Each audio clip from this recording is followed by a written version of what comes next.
Hey everybody, welcome back. It is the Razzball Fantasy Baseball Podcast. I am Beaton, joined by the Fantasy Master Lothario, the spectacled, mustachioed man of mystery, Gray Albright. How you doing, Gray? Hey, what's going on, Beaton? Just got back from my vacation. You didn't even ask me how my vacation was. What's wrong with you?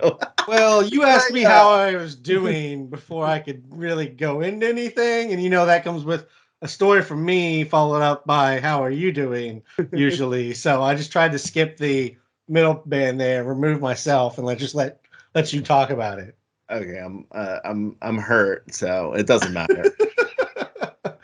So is that good, huh? No, no, Your no. My feelings are hurt. your I, feelings are hurt. my physical pain is non-existent. My internal pain longs for someone who cares. I went to Hawaii, man. Hawaii, aloha, spam masubi, loco moco, mahalo. You know what I'm saying? I just got back from Honolulu. Have you ever been? I have. I've been once. It's a Nice. it's a very long flight from the East Coast to Hawaii, so It is. so it's ones I don't do a whole lot. No, I agree. I was thinking that. I was like, if I was probably on the East Coast, I'd probably just go to the Caribbean. Yeah, that's I pretty don't much think what I I'd mess. do. I'm like, I'll just Yeah, jump I down the wouldn't mess. Caribbean, or like if I just want water, I'll just head like east or like to Miami or anywhere in Florida. Like you can just there's plenty of places if I just want to get to water. So Yeah. Okay. So anyway, I'm not gonna go on too long about this because we're gonna have a long show. But I don't know if people realize I went to Lanai. Do you know Lanai, the island, the Hawaiian island? it's the second biggest one, right? Don't know size, Okay. but I found out that it's owned by Larry Ellison, the guy who started Oracle. I didn't realize we're now selling American islands to billionaires.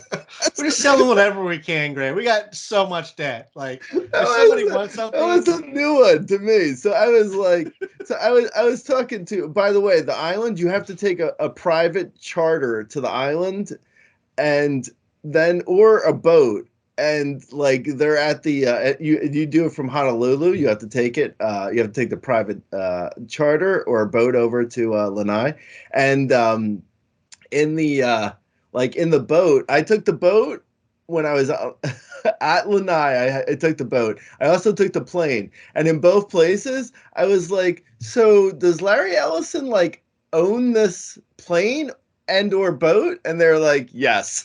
He owns everything. He just owns assume the answer is yes. yeah, like I was at the gas station, the one gas station on the island, by the way, and I'm like, so does Larry Ellison own this? They're like, yes, he owns the gas station, dude. Literally owns the island, like everything. I was like, so does he like I'd like talk to a local. I'd be like, so does he own your house? Like, yes, he owns my house. Like, do people realize that a billionaire is literally owns the entire island? Like, it's wild. Anyway, that's just a side note. I guess we should start talking about baseball. I would love to own a small town or an island. That sounds amazing if I was a billionaire. Just like, Right? although I Uh, would not let like anybody on it. It would be like, if you have to like know me or you're not coming to my island. Like, yeah. I'm just like I'm just imagining like setting up shop on Lanai and being like, well, I guess Larry Ellison now owns me. Yeah. He owns me. I mean, I I moved to Lanai and I was purchased by Larry Ellison. product of Larry Ellison. Yeah, it's so wild. Anyway, let's talk baseball. Yeah, let's go ahead and get into it a little bit here. Real quick, let's talk about the only interesting thing from the entire home run derby. I guess there's two things, but we'll skip in the one. We're going to home run derby. We're only going to talk about it real quick because Vlad, this is the second time he's done it. Do you have a feeling about like the second half performances from home run derby contestants in general, or about any of these specifically? And Uh, then yeah. where are we at on kind of Vlad and the home run derby guys, or is it just it doesn't really matter? And in like worst case, maybe they're a little sore. Right. So, couple thoughts because I watched the home run derby when I was in Lanai actually on a TV owned by Larry Ellison. At like 10 in sitting, the morning. sitting on a couch owned by Larry Ellison in a hotel room owned by Larry Ellison. Okay, anyway, so I was watching it and I was thinking that like the home run derby used to be like sluggers joining not joining the sluggers would participate in the home run derby and then they would be worried that it would screw up their swing. And now it almost feels like sluggers who are struggling join the home run derby or participate in order to like fix their swing. It's a totally different feeling to me for like the home run derby. Like now I feel like with the home run derby, it's like you want like a guy like Vlad to be in it and like hopefully realize again that he can hit home runs because that's been a struggle for him like this year again. And like I'm starting to feel like how I feel with Juan Soto, where their talent is immense, obviously, but I'm almost starting to feel like they might be better real world hitters than they are for fantasy if they're going to hit line drives and ground balls potentially with like 115 mile per hour exit velocities. I'm fine. I still like Vlad. I still like Juan Soto to a certain extent for both of them, but I really don't feel like their value for fantasy is necessarily on the same plane as where we what we think of them necessarily. Like I feel like they might be slightly overrated for fantasy. My other thoughts on the home run derby was Vlad Guerrero Sr. had so many kids. It's like they're like rushing nesting dolls of Vlad Guerrero Sr. It's like they have like there's like seven Vlad Juniors. You're like, I think that's Vlad Jr. Jr. And then there's Vlad Jr. Jr. Jr. And then there's Vlad Jr. Jr. the second. Yeah, I mean, I really, it's weird to say that a guy like Vlad, Vlad specifically is overrated because like he's basically a 30 homer 30 homer 7 steal 275 hitter, which is fine, which is good. But I think if you were to put that on someone else's, if you were to put a different name in front of that, like for instance, like Christian Walker or Vlad Jr., I mean, I guess Vlad Jr., but is it that dramatically better for Vlad than Christian Walker? I don't know. Or even like Goldschmidt, who I think is, he's older, obviously, and he's starting to fade a little bit, maybe with his skill set, but him or Vlad, like these guys are all definitely behind Vlad in terms of your fantasy your perception of them. Like people would never draft Vlad after Christian Walker in like in the preseason at least or any draft of the last couple years, but in reality, I don't know. I mean, are they really that different? Not that. And I'm not saying I'm like a huge Christian Walker fan either, but I definitely feel like Vlad or Christian Walker or Vlad or Goldschmidt or Vlad and like who else? Anyone else come to mind? Like Vlad, like Josh Naylor right now is around Christian Walker on the player rater and above Vlad Jr. Josh Naylor or Vlad? I mean, I would probably still say Vlad.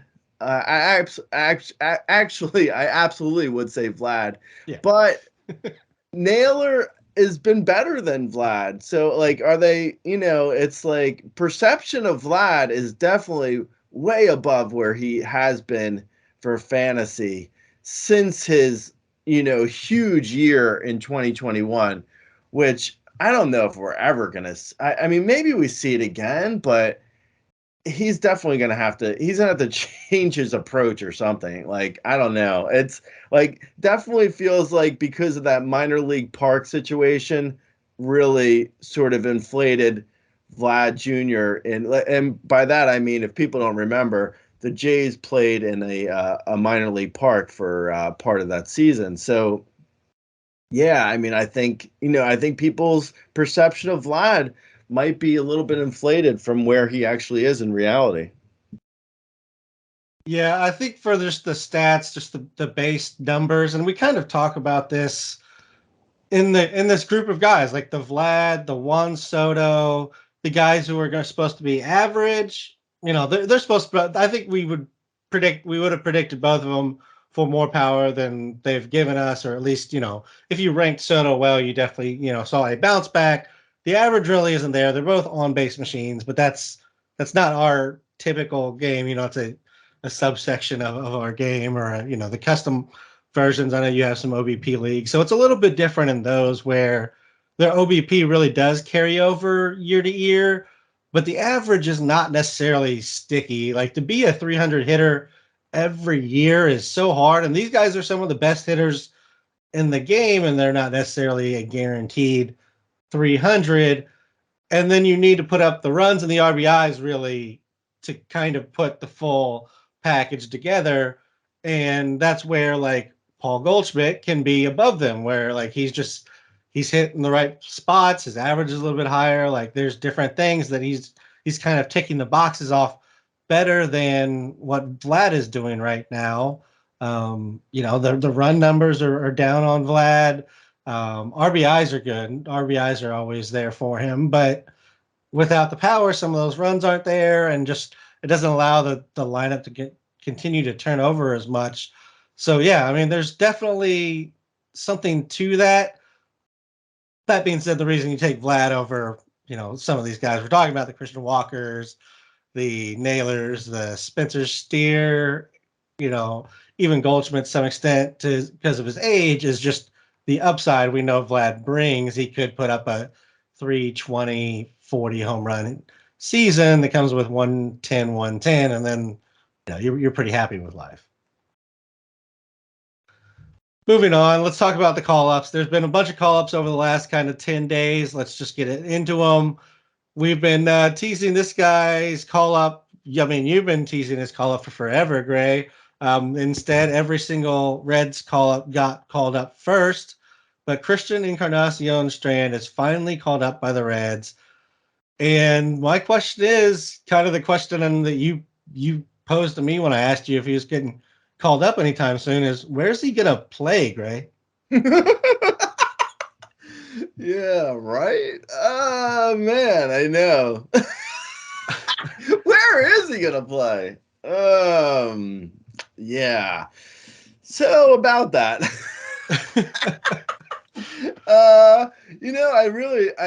I like Jake Fraley and Friedel.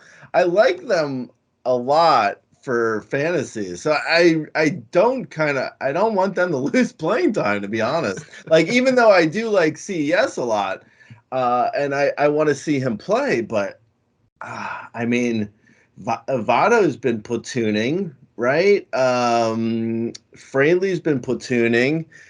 I guess you could platoon Will Benson and Nick Senzel. I don't know, man. I like, honestly. So like, some of these guys have to play. Like Friedel. Like, okay, so Christian Encarnacion-Strand, CES. He's not gonna play center. Obviously, he's not gonna catch. He's not going to play over Ellie De La Cruz. He's not going to play short. He's not going to play second. So, like, he can play, like, he can DH, obviously. He can potentially play a little bit at first He can play a little bit at third, and he can play a little bit in left field, I suppose, and move Steer to third, and move Ellie to short and McLean to second. Like, I don't know. Like, India goes to first. Like, there's a lot of moving parts. Like, Ellie De La Cruz, India, McLean, Steer. I don't Tyler Stevenson. I don't think they're losing their spot anywhere. So that leaves, I guess, Votto and Fraley and Benson having some sort of like 4-man platoon with CES. I mean, I guess potentially. I honestly, I don't know. Like, I think that was, because I was really excited for CES about 2 months ago, and I was adding him everywhere because I thought he'd be the first one up. I thought he'd be up before Ellie De La Cruz, and then he wasn't called up.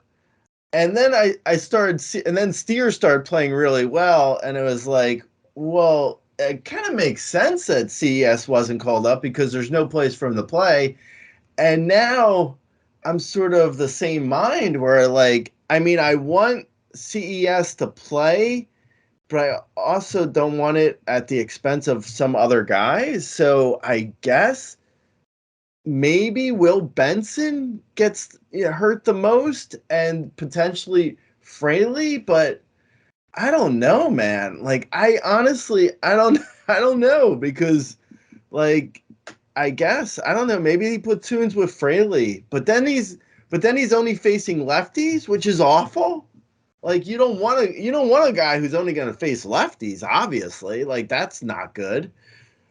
So, I mean, I've sort of cooled a bit on CES because I honestly don't know his how many at bats he's going to get. Like, I would add him everywhere just in case, like,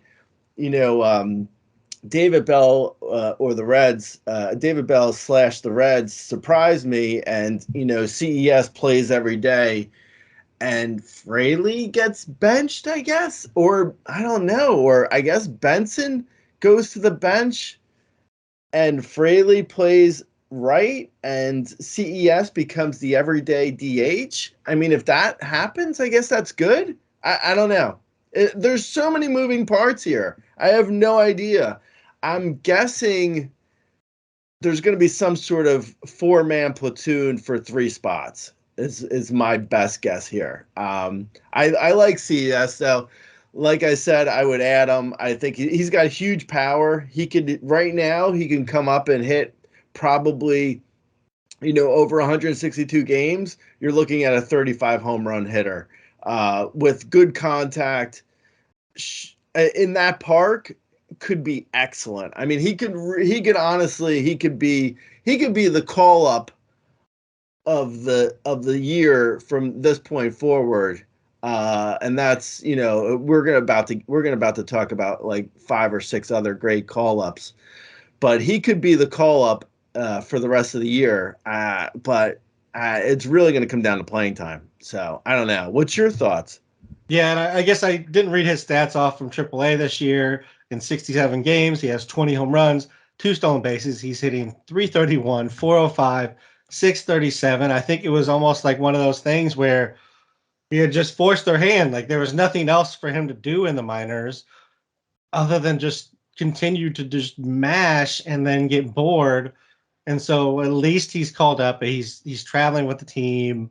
I think it's good he's up there just for that, just to be with the team, to be with, the young core of guys that the Reds have that are going to be the Reds for years to come. Like, get him up there. I mean, I think the easiest thing to do, and I read a lot of people aren't going to like it, and I understand why, is to like sit Joey Votto down and be like, hey, you're a part-time DH now, and that's what it's going to be. We're gonna let CES have his run at first base for as long as he shows that he can hit at the level, and if not, you get your job and he goes back to the minors.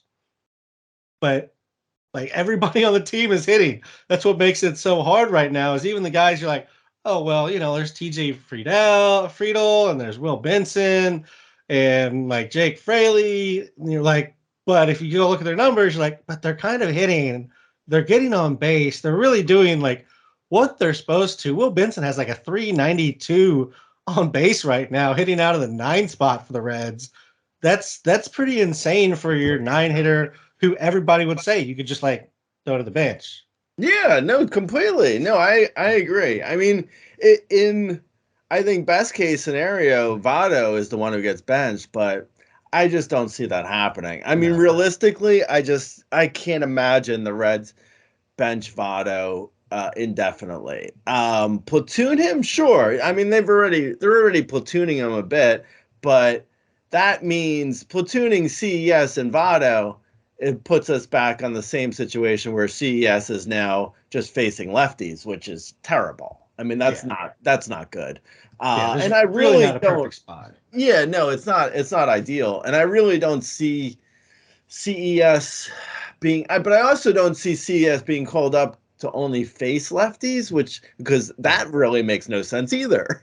So it's yeah, I mean it's a lot. I mean I guess my best guess is Fraley goes to the outfield and CES DHs indefinitely for against most against everyone except maybe occasionally it gets benched. 5-6 days a week wouldn't be bad for CES. I would take that if I spent the fab on him. I have him in like I drafted him in a couple draft champion leagues like back in March or whatever. So I've been sitting on him forever. And I'm in a situation where I mean I'm gonna start him because just for the sheer factor of like sitting on him so long, but like him or Patrick Wisdom, him or Alex Call. I know Alex Call's not an exciting name, but he's been hot since the break, and Patrick Wisdom, plays most days. So that's where I'm at. I'm going to play CES because, just for the sheer excitement factor of being able to finally put him in my lineup. But I don't know. We'll see how this week goes with him.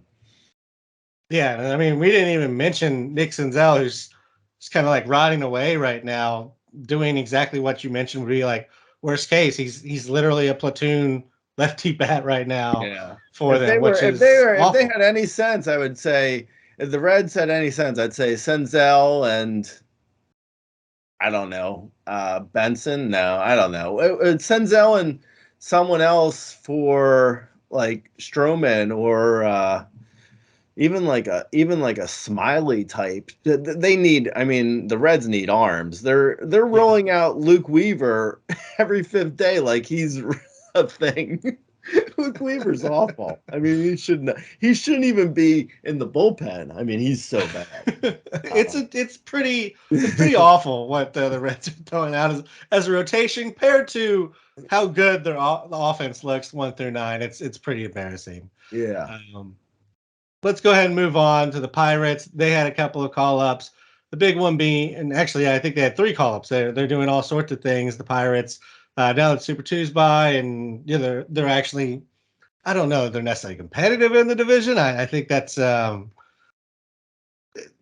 maybe stretching it a little bit, but they're not. They're trying to put the team together for the future. Endy Rodriguez, he's the biggest name. Let's start with him. Assuming he's gonna probably get starts at catcher, he's already gotten one, I believe. He's probably gonna see DH, maybe some first base as well. He played some games at second in the minors and like outfield back in like 4 years ago. I don't expect him to see him in the outfield, but maybe you get him like first first base, maybe like an inning at second base. 67 games at AAA this year. He's 6 home runs, 4 stolen bases, 268, 356, 415. It's a big prospect call up for the Pirates, but a lot of times catchers get bumped up the prospect list because of the same reason they do for fantasy purposes. Is this a guy you're really interested in, or is this like if you have a failing catcher, go ahead and swap him out, but keep your expectations in check?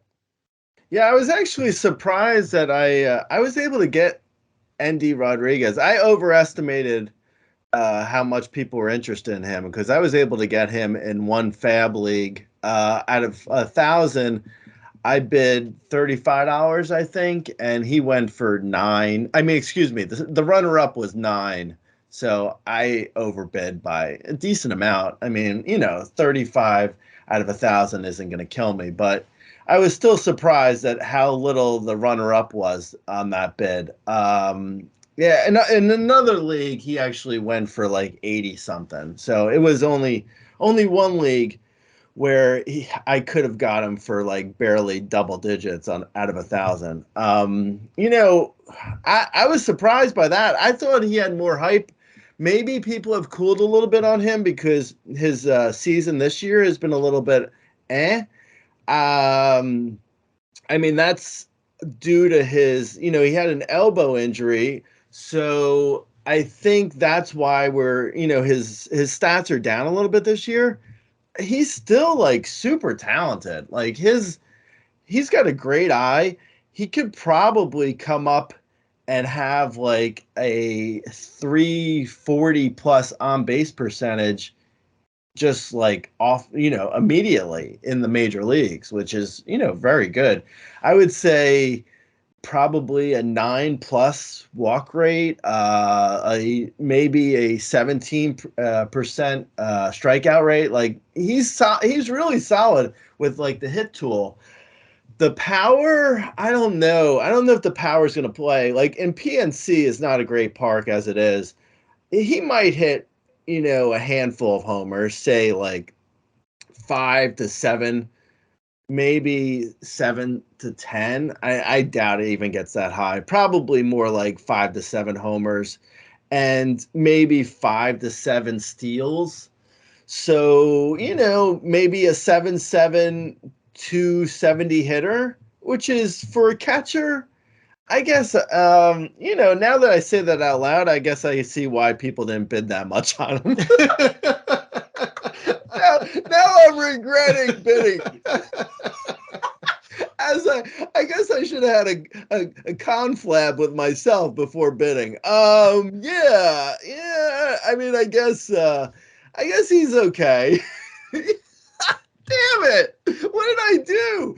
No, yeah, I don't know. I mean, honestly, catchers, as you were alluding to, catchers struggle usually when they first come up. It's not often you see a catcher come up and hit well, because they have to deal with the pitching staff, and so they're learning a lot of things.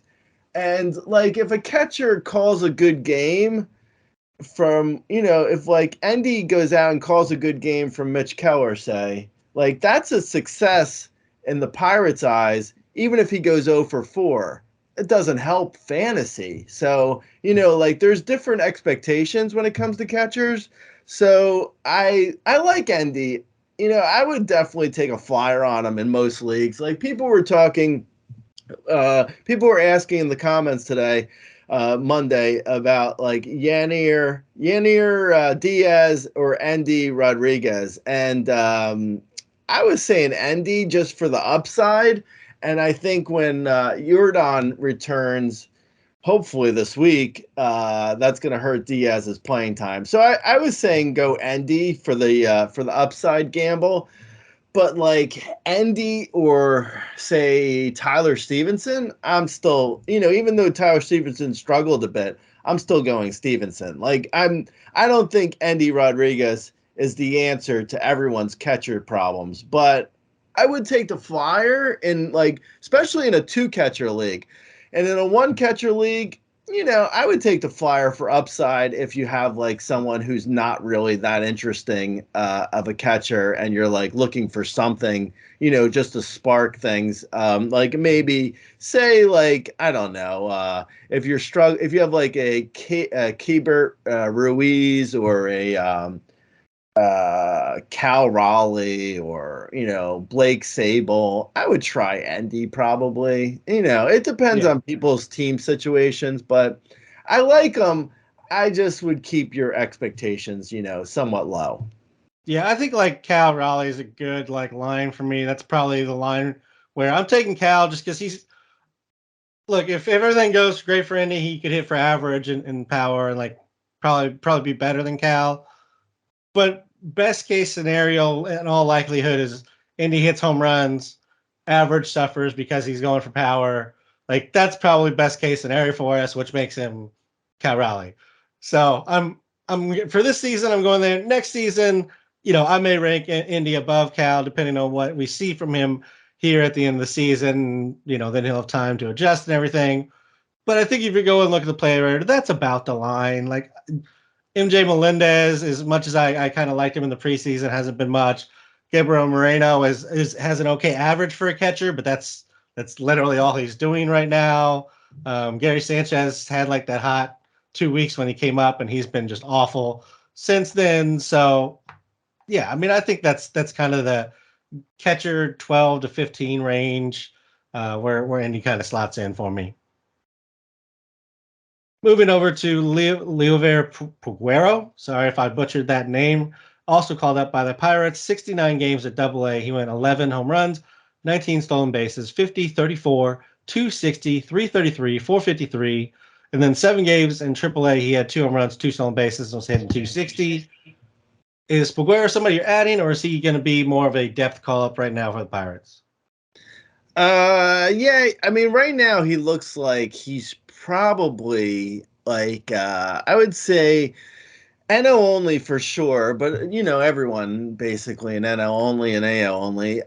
15 team mixed league looks like potential for him depending on how he looks this week. He wasn't in my Fab league. He wasn't available for me for Fab this week. So it's good opportunity to see what he does this week as far as playing time. What he can do on the field, it seems like he's got great speed and some power and might struggle a little bit for average, at least on his first call up, but he looks pretty. I mean, his minor league numbers look good. I mean, the Endy he's got catcher eligibility, so that is more enticing for a lot of people. Where they have their MI spot already, taken care of usually. But if you're struggling at MI, even in a 12-team mixed league, I would definitely keep an eye on Peguero. Livior Peguero. Livier. It seems like it would be like an anagram for like Oliver or something. Oliver Gerber. I was trying to do an anagram of his last name. On the last name there, yeah. I took the easy one, Greg. I got that one out of the way. Oliver Gaboko. Okay. Anyway, yeah. I mean, he's got speed and power, and he didn't strike out a ton in AAA, even though it's a real small sample size. Or even in AA, which had a larger sample size. That's what she said. I like him. On its face, his numbers look really good for fantasy. I'm kind of interested in seeing how what kind of playing time he gets, because again, I don't see why they would call him up to bench him. So I'm guessing he plays short, but also they have, at some point, Brian Hayes is going to return, which, obviously he's third. But third, then Trilio, where does Trilio go? Does Trilio go to the bench? I guess. There's a lot of Pirates have a bunch of guys now. Nick Gonzalez has been doing fine, and he just got called up, so I'm assuming he's gonna play.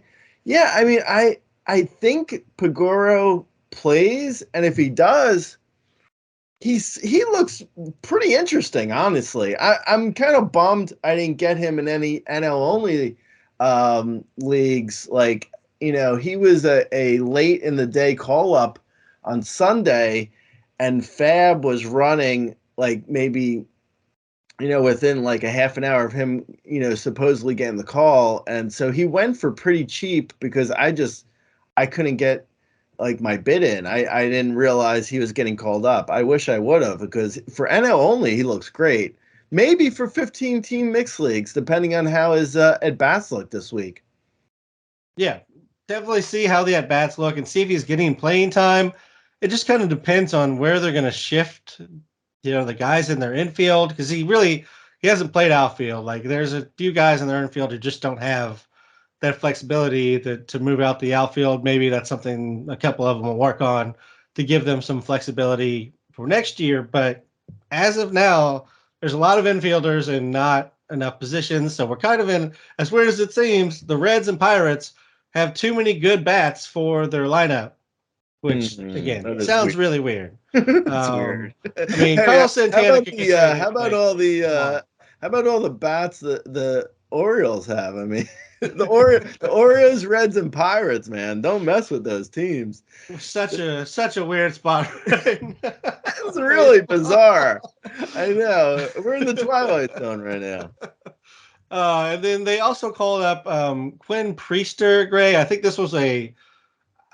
It's a smaller call up. It's not. I don't think it's on the level of Peguero or Endy. Where are you at on Quinn Priester? Yeah, Priester, I think, is strictly NL or a streamer at this point. It looks like he's going to struggle with command a little bit, and he doesn't have really like a great fastball, so his strikeouts may be kind of wanting. So Priester to me looks like, NL only or streamer in a deeper mixed league at this point. So we'll see, but I don't have much faith in Priester as of right now. Yeah, this seems more fill in while they figure out what to do with their fifth rotation spot for now. But we'll see what happens with Priester, primary curveball guy. I mean, that we'll see how that goes. Curveball is always such a tricky pitch, especially if it's the primary. So keep an eye on Priester, but only, and that's probably about it. And that's really just to kind of pick him up and see how it goes. Moving over to another catcher, although I don't think he has catcher eligibility in all leagues right now. Tyler Soderstrom was called up by the Athletics. He had 20 home runs this year, one stolen base, 45, 59. He's hitting 254, 303, 536. I assume he's going to play some catcher and get some time at DH. But I mean, they have a couple of catchers they've been using. I don't know if they're going to drop one or if it was just kind of let's get him up, let's get his bat up here and figure out the catcher thing later. Yeah, I mean, he looks like he's got big time power. The power, even Oakland, where power isn't easily come by with the stadium. I think he can still hit for power even in that stadium. So I mean, he is like probably 15 team mixed league or deeper. I don't think about like 12 team feels a little bit too shallow for him for right now at least. Like if he gets hot, then then potentially maybe he could potentially be someone who you could pick up as like a hot potato or something. But I don't see him being a 12 team mixed league guy at this point. For deeper leagues, though, I mean, he looks like he's got good power. So, I think he could potentially struggle for average a little bit. Like the projections have him down for hitting like 215. That, I don't know, maybe. Potentially, I guess. But if he hits like maybe 12 to 15 homers in only half a season, then it becomes a little bit more interesting. I think he's likely, because he's a corner man. If he's got catcher eligibility, then great, for fantasy. But in most leagues where I've seen, at least, he's only had first base eligibility, and that if you're going with Soderstrom over like a guy, if you need Soderstrom at corner, you've got other issues. You've got bigger fish to fry, probably. But Yeah, I mean, I would take a flyer in a 15-team mixed league or deeper. I don't think he's not. The A's aren't going to give him a lot of counting stats, and for me, he needs probably to show it before I'm really excited about him because of the A's situation and the fact that he could hit for a bad average. So yeah, I'm watching, but I'm not really picking him up in most leagues. Yeah, that's totally fair until we figure out where he fits in. And I guess, in the corresponding move, Manny Pena got put on the IL for the wrist issue he's been kind of dealing with for a little bit now. So we'll see how long he gets here. I don't know if this is a strict we need a backup catcher and he's going to DH, or if this is he's up and this is it. He's up for good. I will say, if they're going to give him DH time as well, he becomes more interesting just for the plate appearances that he's going to get, where other catchers are getting days off. So I think a little bit more interesting for me than Indy when we were talking about who we kind of grab right now.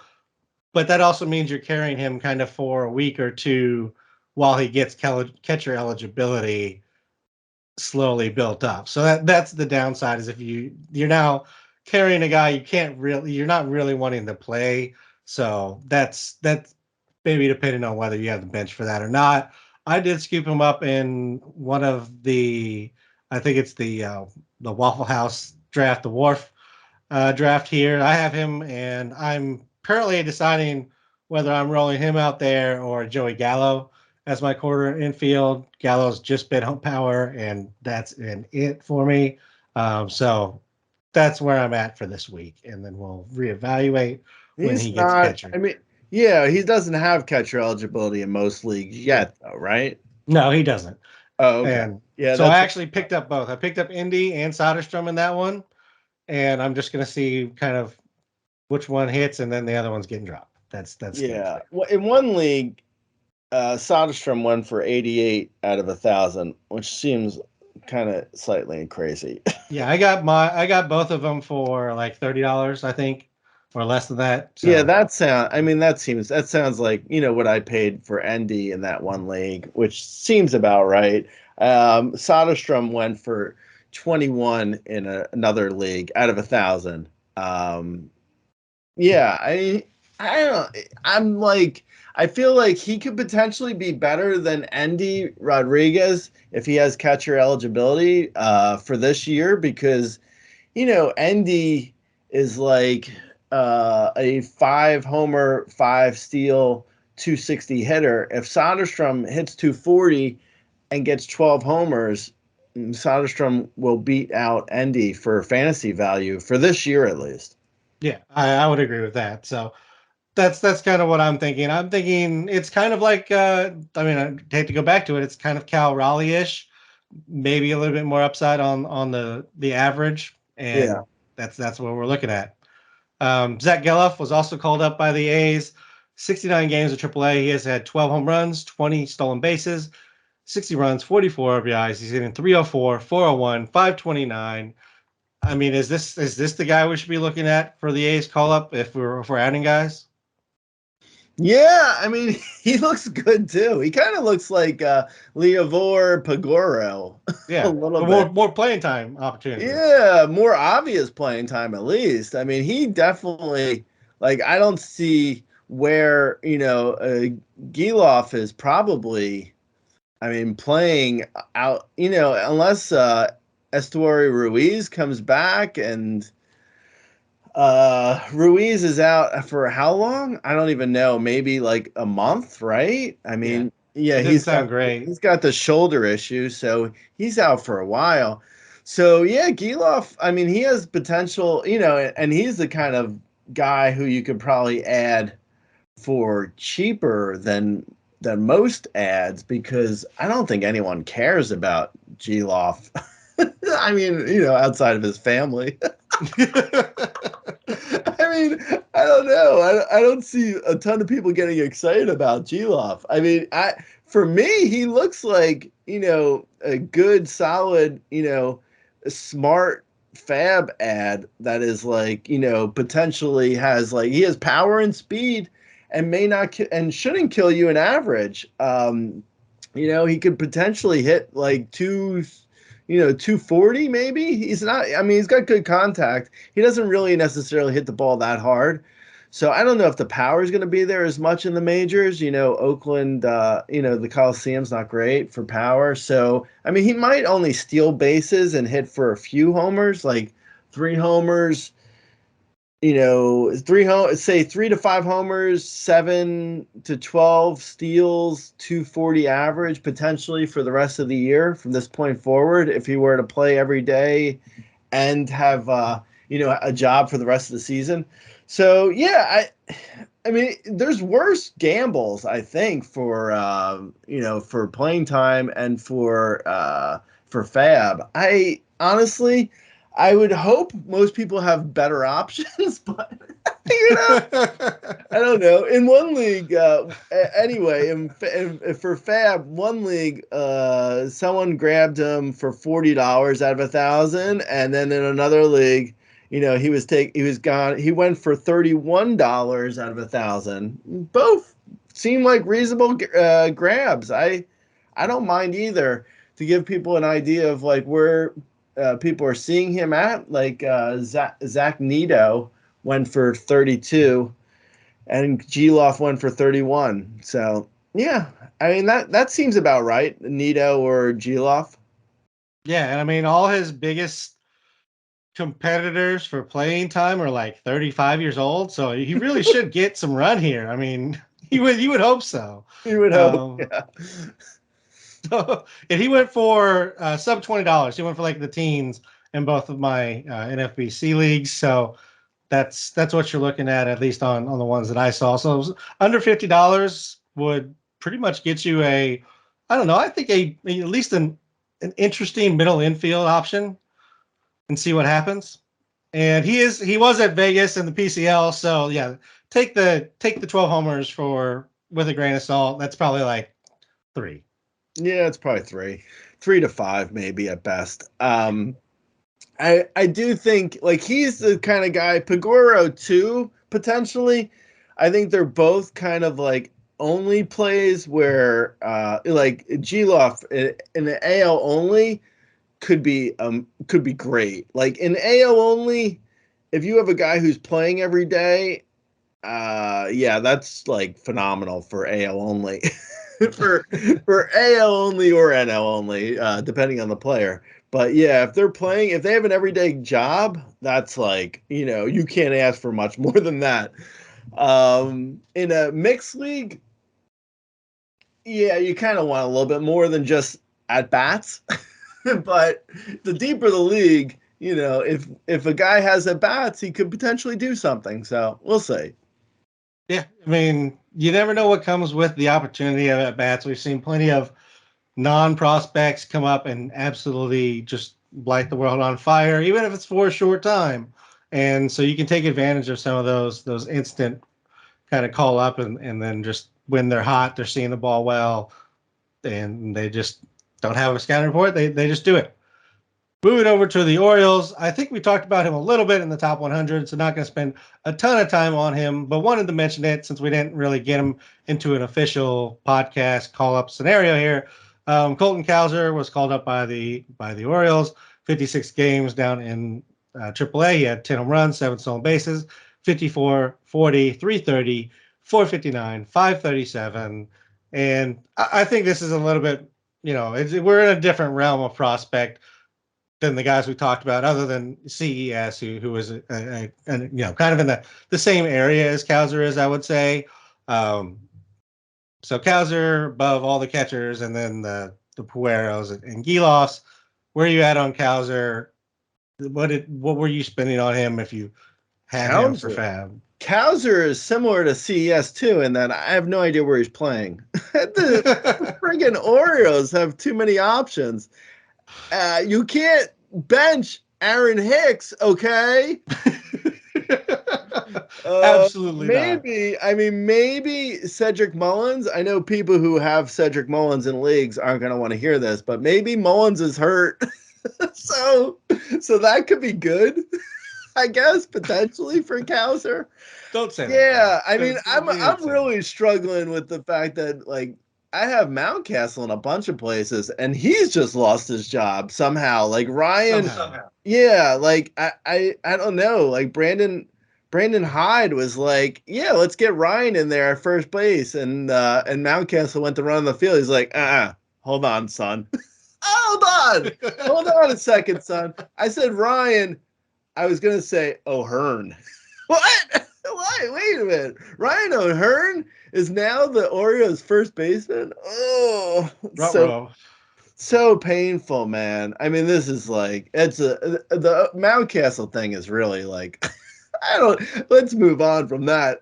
Okay, so Cowser, like you said, Cowser is probably the best name of all these guys for fantasy for this year. If he were to have everyday playing time, it's CES or Cowser, I would say, are probably pretty similar. Like in the top 100 overall for the second half, I didn't rank CES because I didn't know he was getting called up. But if I knew he was getting called up and I knew he had an everyday job, I'd probably put him around where I put like Jordan Walker. And then Cowser, if he had everyday playing time, like I ranked him at 100 overall. And that was, it was more or less to say like any guy can be in the top 100. It wasn't necessarily Cowser, but it was like anyone who gets called up could be in the top 100. So CES or Cowser could be top 100 guys for the rest of the season. They really need playing time though. And Cowser, if Mullins is healthy, like I don't know where Cowser potentially could play. I know it. Like people might be listening to this and be like, Aaron Hicks doesn't need to play, but they're playing him, so I don't know what to tell you. I wouldn't play Aaron Hicks, but they're playing him, so it's like you can only do so much here. Cowser, I think has like no he has really like he has the hardest time like for me to see playing time for him unless Hicks or Mullins get in. If one of them gets injured, then Cowser has playing time and it would be a top 100 overall guy. Cowser is like if he's got at bats, I mean he's got power, he's got speed, he could hit for a good average. He is an all-around solid prospect. I just don't know where the playing time is. Yeah, I think from just comparing him and CES, I think the tools are a little bit louder with CES, but the hit tool is significantly better, I think, on Cowser. So there's just kind of the what are you chasing a little bit in regards to which one I would go after. But yeah, I agree. Like, where's he going to play? Where's he going to fit in? It should be where Aaron Hicks is sitting, and that should be the spot. Or swap him in for Santander at DH or move Hicks there. They should find a space for him since they called him up, one would think, but you never know how it goes when prospects get called up, especially the Orioles and anything Aaron Hicks related, because Aaron Hicks just has the deal with the devil that he always gets playing time.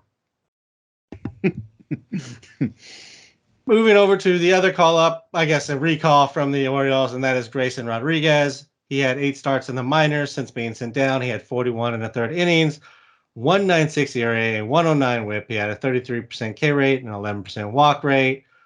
Up in the majors, I mean, we've seen what he was. He had 5 good starts and 5 really bad starts, or 4 really bad starts and 1 normally bad start. If we want to start separating them out here, but where are you at on the Grayson Rodriguez recall? I know he hurt you, Gray. Are you can your heart look past the hurt and see it It's kind of crazy that he hurt me in the first half with his with how terrible he's doing, and now he can hurt me again because I have since dropped him and someone else has picked him up in all my leagues. So he can hurt me again, but this time by being good. So we will see what happens there. I feel like he's almost guaranteed to be good because I've dropped him everywhere. It's like there's no other way that this can play out. I don't think. I would say Grayson Rodriguez. neutral luck wise, he's probably like a 3.75 ERA guy with great strikeouts.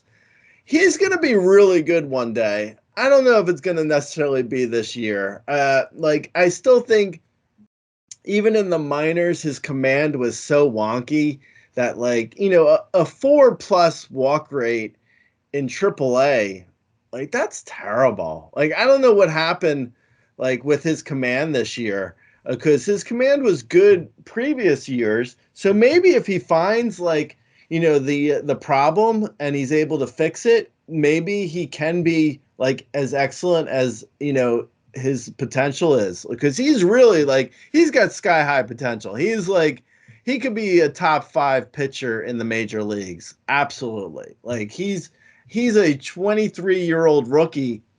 And even in those terrible, in that terrible first half with the Orioles, he still had an 11 plus K per nine. Like he was still striking out a ton of guys. He's really good. It's just a matter of if his command, in AAA, his command was 4.1. If his command, a 4.1 walk per nine, if his command is that anywhere near that bad in the majors, he's going to struggle again. He's not going to be able to get by at all with just striking out everyone. He'll strike out a bunch of people, but he's going to run into issues if he's walking people in the major leagues. So, yeah, I like him though. I would grab him in every league, no doubt, even in the shallowest of leagues to see if he has fixed everything, because if he has fixed his command, he's going to be amazing.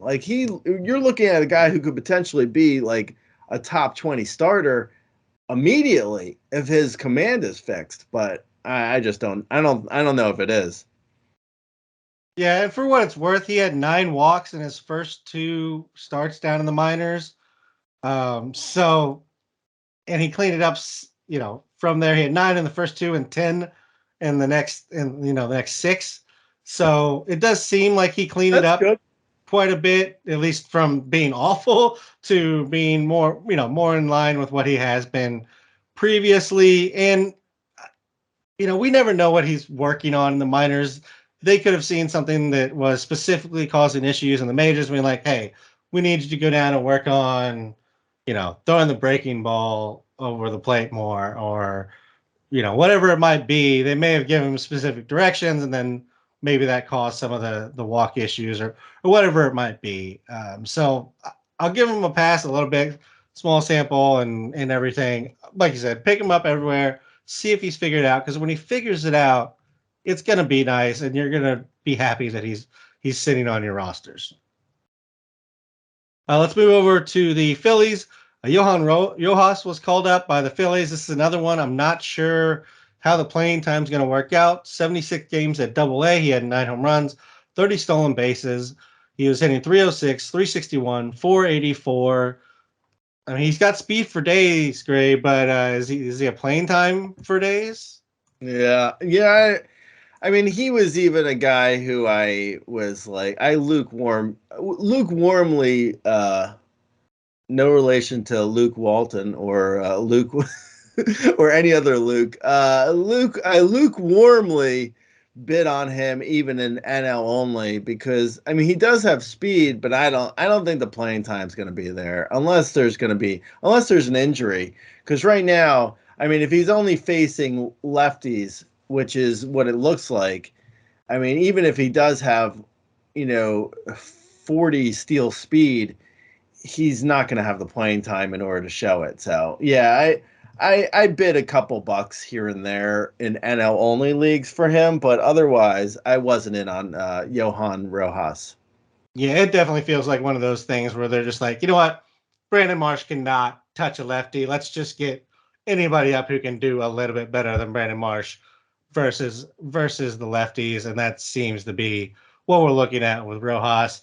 Although, if you're looking for speed, it's kind of one of those daily fillers. Like if he's playing, throw him in there. Maybe you can grab yourself a stolen base or two, just kind of day by day. Drew Ellis was also recalled by the Phillies, and I feel like this one is definitely a bench guy. 10 games at AA, he had 3 home runs. He was in 254 for 09. 31 games at AAA, he had 9 home runs, 1 stolen base. He's hitting 237, 348, 525. Yeah, okay. True. Okay, moving True, on. Alice. Moving on. Oscar Colas was recalled by the White Sox. This is a guy that, again, carries quite a bit of prospect pedigree and had a lot of hype coming into the season. No thanks to myself hyping him up and trying to grab him everywhere. 48 games at AAA since being sent back down. He has 9 home runs, 2 stolen bases. He's hitting 293, 358, 508. Prior to his recent call up, he had 84 plate appearances early in the season with a home run, 2 stolen bases, and he was hitting 211. Are you interested in Oscar Colas Part 2? I'm beginning to think everything that the White Sox touch turns to crap. I don't know, man. I mean, I guess Louis Robert finally has broken out, but man, I don't know. Colas, he looks overmatched in the major leagues. I don't know. I mean, maybe he can finally put it together because it seems like. I mean, I don't want to say guy's a quad A player after only 33 games in the majors. I mean, maybe like whatever he's doing in the minors is working, but it's not translating so far. At some point, maybe it does translate. I mean, they should definitely.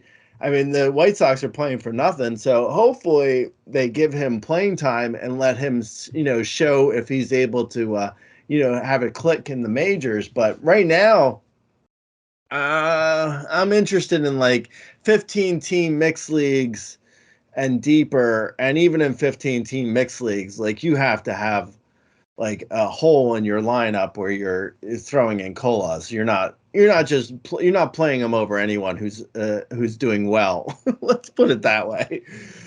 So yeah, I'm watching, but so far I haven't seen anything great. Yeah, it sounds like I'm maybe a little bit more interested. Just he went back down to the minors and raked, so I'm willing to give him another opportunity. Yeah, he's only 24. He's flown through the minors. He went through 3 levels last year. I'm giving the kid a break. He went through 3 levels of minors, started the season up in the majors, giving the kid a break and just letting him kind of resettle. I'm willing to pick him up in a 12 teamer, but that's probably it. 10 team, there's so many options in 10 team. That's probably out, but that is what it is. And I think he should have playing time.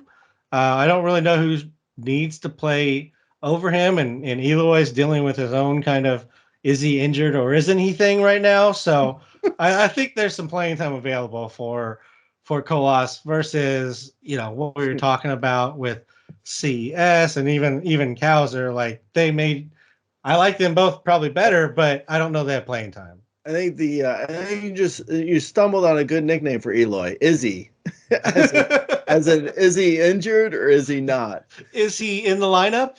Izzy, No. Izzy Jimenez. Yeah, I think he's out for 3 to 5 games at least. Eloy, that is. So that's as of Monday. So I don't know. We'll see. Okay. So keep an eye on that. But I'm a little bit more interested. It sounds like in Colas, ready for it. Michael Toglia was recalled by the Rockies, 73 games in AAA. He had 16 home runs, 3 stolen bases, 54, 63. He was hitting 253, 364, 479. He had 25 plate appearances early in the season with the Rockies, where he hit 174. Not exactly a shining example here. I know you kind of mentioned it with Colas. I think it's too early to put it on him. I might put Quad A on Toglia. And I know they're the same age, but just the look doesn't. There's something about the look that doesn't feel right when he gets up to the majors. And maybe that's the same thing you're seeing in Colas. But Yeah, well, no, I mean Colas. I want to see more Colas. I don't want to say Quad A with him. Toglia, I think unfortunately, he's a Rocky, so that means he's never going to play. So I don't know. I mean, You gotta play Ryan McMahon. See what you have there. You have to play CJ Crone. You don't want to miss out on what could potentially be in Jerickson Profar. I mean, he has to play, of course. I mean, you don't want to be benching 33-year-olds. you gotta bench the 24-year-olds. Yeah, I don't know, man. I honestly, in an NL only, I took a flyer on Michael Toglia, but I don't expect anything. I guess we'll see with the trading deadline. Maybe the Rockies actually move a couple of these guys. I mean, Jerickson Profar really could be traded, but we're talking about the Rockies, so I don't know if it's gonna happen. I mean, somebody could end up, offering them something meaningful for Chris Bryant. They'd be like, no, we're good. We want his contract. No, we want to hold on to that contract forever. Yeah, no. I don't think, like, I honestly am trying to struggle to remember the last time the Rockies traded anyone. I mean, they sat on poor Herman Marquez for like 4 years, and they could have traded. I mean, he would have been so good on another team. I'm sure other people were asking about him, but yeah, and then like Randall Grichuk. I mean, what do you guys? What are they doing with Randall Grichuk? It's like he should have been traded a month ago. I don't know. Anyway, we'll see. Yeah, I mean, and then they got that sweet Austin Gomber package for Nolan Arenado. So I mean, that was well worth it. Austin Gomber. and they threw in what, 75 million?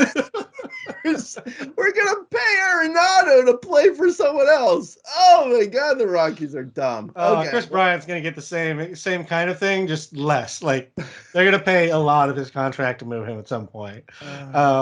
Dane Myers was called up, and he's actually claimed off waivers at the end of 2022 by Miami. He was with the Detroit system. It did seem like an odd cut after he went 25 home runs, 20 stolen bases for them last year in Double-A, but he was probably out of minors control years, didn't have enough space on the roster to protect him. Anyways, this year for the Marlins, he went 7 home runs, 14 stolen bases, hitting 291, 395 at Double-A, and then at 20 games at Triple-A, he had 6 home runs, 2 stolen bases, and is hitting 440, 494, 707 over a small sample, but that's still a very nice set of numbers there over 20 games. I actually did pick up Dane Myers in a 15 team league where I'm looking for dart those gray. I'm trying to find anything to put the second half together, and I think there's maybe worse things you can do than take a shot on Dane Myers' hot bat. Yeah, no, completely. I messed up because for like a month now, Craig Mish, the Marlins beat writer, has been DMing me, telling me to pick up Dane Myers. I just realized Dane Myers is DM is Dane Myers. Interesting. Anyway, he's been saying like pick up Dane Myers in your NL only leagues, and I didn't. I didn't. I should have though. My issue was like he's I have Jazz Chisholm in a bunch of leagues, and I was, confirmation bias. I was saying to myself, like, well, Jazz is going to be healthy, so I don't need to pick up Dane Myers because, like, where's Dane going to play? Because Chisholm's going to be healthy, right? Oh well. Yeah. I mean, Dane Myers does look pretty good. I mean, he looks interesting. He's definitely seems to me like he could potentially have that like Joey Menez thing where like he's so much older that he gets called up and hits well to start and then like fades because like he could be quad A. I know I keep saying quad A, but Dane Myers, I mean he is 27. I don't know. Yeah, there's he's a little bit behind. In fairness to him, he's a little bit behind because I believe he used to be a pitcher. So for a while, he was pitching in the Tigers minor leagues, for like a couple of years, and now he's a hitter. So he only has like 2 years as a hitter. So in fairness to him, it's maybe not fair to say quad A because he could potentially, he's just starting off as a hitter, kind of like he's a little bit behind the eight ball there. So yeah, I like Dan Myers a lot in NL only. In a 15-team mixed league, I could see the flyer. I mean, why not?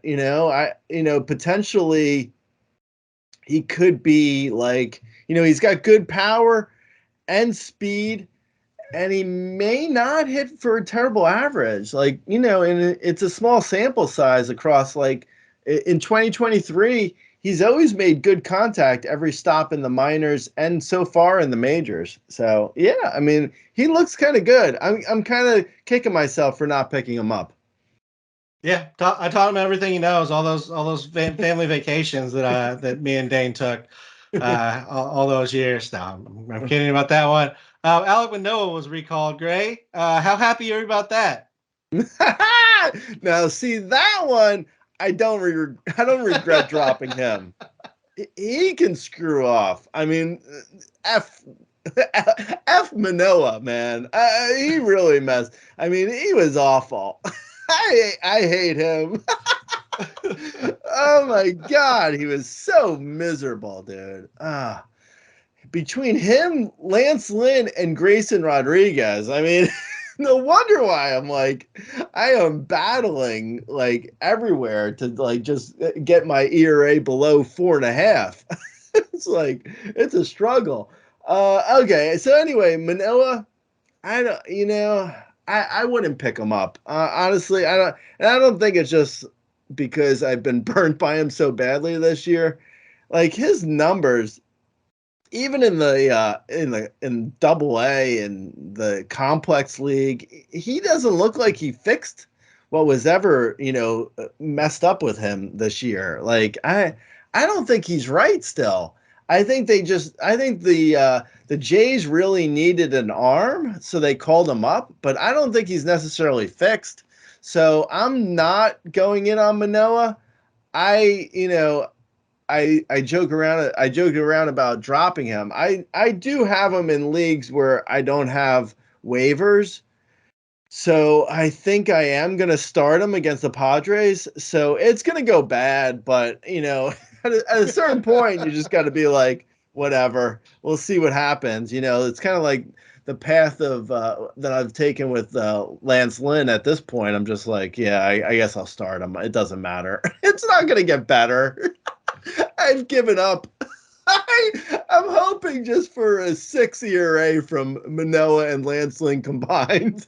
Yeah, I would grab Manoah like I'd say in an AL only or a 15-team mixed league, but I'd be really like I'm really hesitant about co-signing anything he's gonna do because I don't really feel like he's fixed the problems that he had this year. So I would probably start him in a 15-team mixed league, but I would expect the worst. And I wouldn't touch him in a 12-team mixed league or shallower.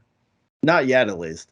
Yeah, I think if you're grabbing him in a 12, it's probably a deep bench and your pitching staff is like amazing. And you're like, hey, I'm just gonna grab him, I'm gonna stick him on my bench. And if it turns around and he's Alek Manoah from last year, my amazing pitching staff is like ultra amazing now. But that's about the only scenario in a 12 team I think I'm grabbing him. I will say in the first start back in the majors, the drop looked a little bit better on the pitches. There was a little bit less horizontal, it was more vertical drop. Maybe that's something I'm not willing to commit to that because his kind of the drop with him has been a little bit all over the place all year. So it's really hard to say in one start that anything has necessarily changed. He had, as you mentioned, he had 2 starts to the minors. He had one that went 2 innings. He came up 11 earned on, like, it was awful. And then he had a 5 inning, 1 earned, 10K performance with 0 walks. Like that feels so Alek Manoah from this year that I feel like that's pretty much what you're getting. And like you said, just start if you're starting them, you're just hoping that you get the good ones and miss out on some of the blowups on occasion, and just guide your way to like a 5 ERA somehow. Bullpen. Let's move over to the closers. Gray. Hunter Harvey is heading to the IL. Do you have any idea who's closing for the Nationals now, and does it even matter? I would say probably Finnegan. I mean, I would guess Finnegan, unless, for whatever reason. Well, not for whatever reason. I mean, Finnegan's terrible. So, I mean, that's the reason. But they moved away from Finnegan, I guess, for good reason. But I mean, he's been okay. He has a 3.43 ERA as of right now with an 8.5 K per nine. So, I mean, he's passable.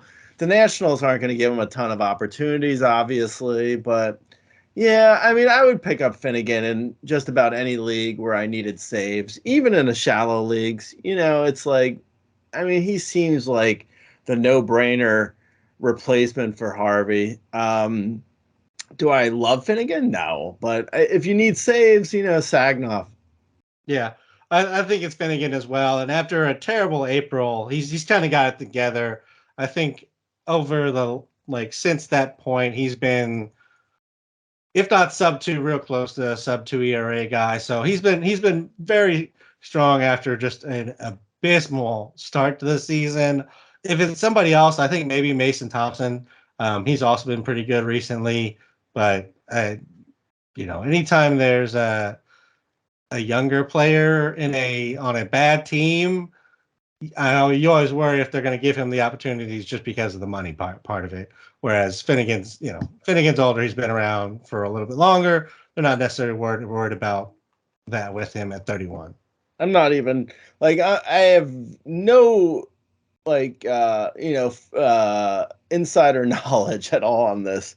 I'm just guessing, but Finnegan feels like a guy that the Nationals will move at the deadline and then just give like a save or two to everyone and not really have a closer. Yeah. That's a gut feeling on that whole situation because like the Nationals don't need a closer for what they're doing this year. So yeah, I mean, we'll see. I mean, who knows?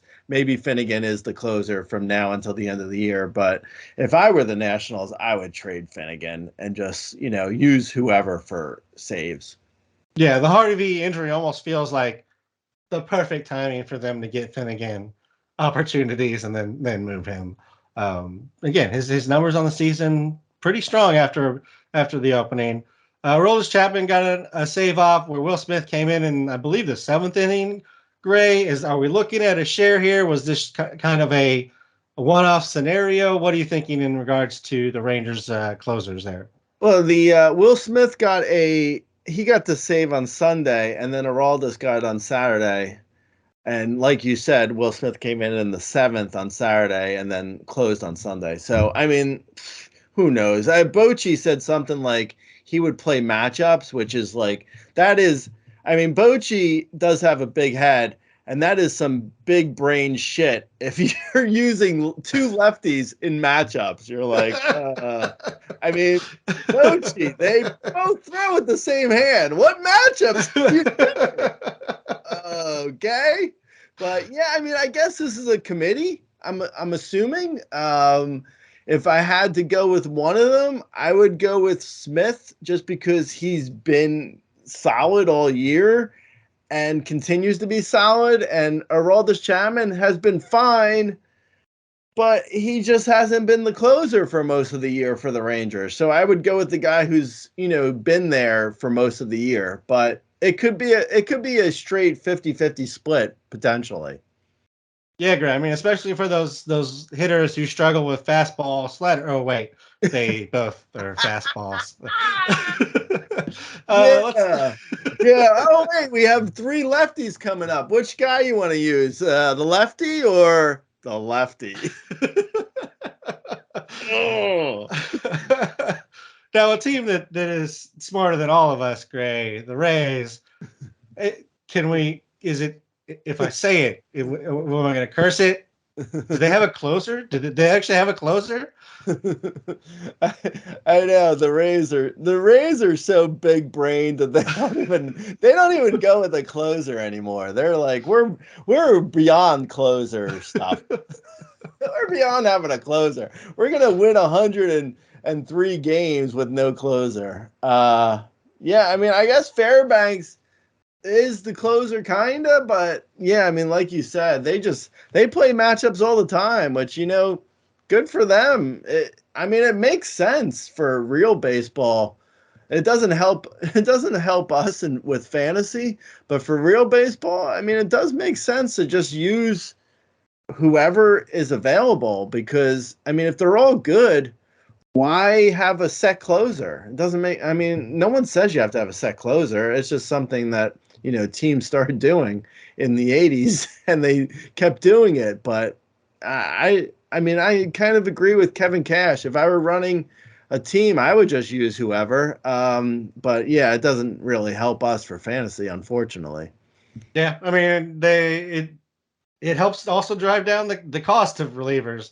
The non closer reliever costs next to nothing in arbitration, so that helps out the teams a lot too. Is just they do what the Rays do, and the Rays are number one in cash saving moves among Mm-hmm. all teams. So you already mentioned Finnegan. Let's talk about a few other closers, and maybe we'll kind of do this as an ongoing thing every couple of weeks. Any closers that we think might get traded as we're coming up on the MLB trade deadline. Well, David Robertson should be traded. I would, if I were the Mets, I would trade him. Unfortunately, the Mets are going nowhere fast. They're just a mess. Kendall Graveman, if he could get anything on the trade market, I would definitely move him. I don't know if, I mean, it depends. David Bednar has been, discussed in trade rumors, but I don't know. I mean, do the Pirates give up Bednar? I mean, maybe. I guess if the package is good enough, I guess I could see it if they're able to secure like some really good prospects or something. Yeah, I mean, I guess. But if I were the Pirates, I probably wouldn't trade Bednar. But yeah, I don't know because he's under control for I think he's not a free agent until like 2027. So yeah, I mean, I don't know why lose Bednar. Anyway, Jordan Hicks potentially, I guess, could potentially see get traded. The Cardinals are again not going anywhere. So yeah, I mean, maybe Josh Hader. I don't know if I really see Josh Hader getting traded. I guess, I mean, anything's on the table for teams that are losing, and the Padres are losing. they Oh have, yeah, they have managed to figure that out for sure. So I guess Hader could potentially go somewhere in a trade. I mean, he is a free agent for in 2024. So yeah, I mean, maybe. I don't know. Yeah, you have any thoughts on any of those guys? no, I mean, if it's me, I think all those guys probably should get moved. The Mets need to move every contract they can possibly get out the door. Um, Jordan Hicks, I mean, the Cardinals have.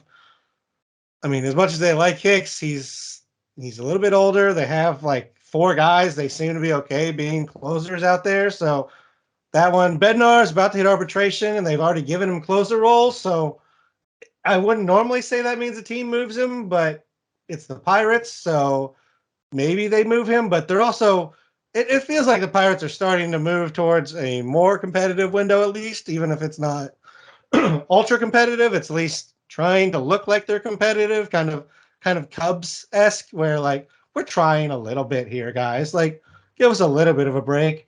Mhm. Hader should be moved. I mean, the Padres are going nowhere. They don't need him. Same with Graveman. Like, use this opportunity while he's pitching well and while you have nothing to win. Go ahead and move any older relievers. I think every bad team should move a reliever over the age of 30. Like, that's just not where you need to be. You can go find 30-year-old relievers at any given point in time. Just just go grab them in free agency before the season starts when it's time to make that run and you actually think you can be competitive. And my biggest takeaway from everything you said was we 100% need a New York Mess shirt. Like Mets logo, just MESS, and just we need that on a shirt. That would sell. That would sell to Mets fans and Mets haters alike. Yeah, that's probably true. All right, great. Let's talk about some waivers real quick, and then let's get out of here. Okay, so besides the guys we mentioned, for the majority of this show, all the call ups, the Endy Rodriguez's and the CES's and all those guys. Besides them, let's see. I mentioned Alex Call earlier. He's been hot. CJ Abrams has been hot.